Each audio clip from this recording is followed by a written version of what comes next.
ప్రకాశం జిల్లా రాచర్ల మండలంలో చిరుత సంచారం కలకలం రేపుతోంది. రాచర్ల ఫారం సమీపంలో గ్రామ సమీపంలోని పొలాల్లో చిరుత పాదముద్రలను స్థానికులు గుర్తించారు. అటవీ శాఖ అధికారులకు సమాచారం అందించారు.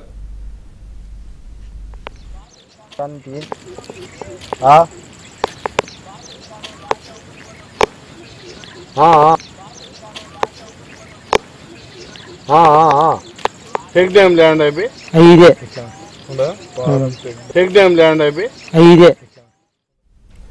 చిరుత సంచరించిన ప్రాంతాన్ని పరిశీలించిన అటవీ శాఖ అధికారులు రైతులు, పశువుల కాపర్లు ఒంటరిగా ఈ ప్రాంతంలో తిరగవద్దని సూచించారు. పశువులను ఈ ప్రాంతంలో ఉంచడం సురక్షితం కాదని హెచ్చరించారు. గ్రామ ప్రజలు అప్రమత్తంగా ఉండాలని సూచించారు. ఇక్కడ పులి సంచరిస్తుంది రాత్రి పూట.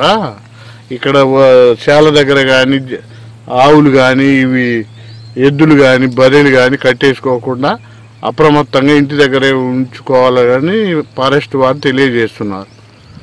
అందరూ అప్రమత్తంగా ఉండాలి, అడవిలోకి పోవద్దు.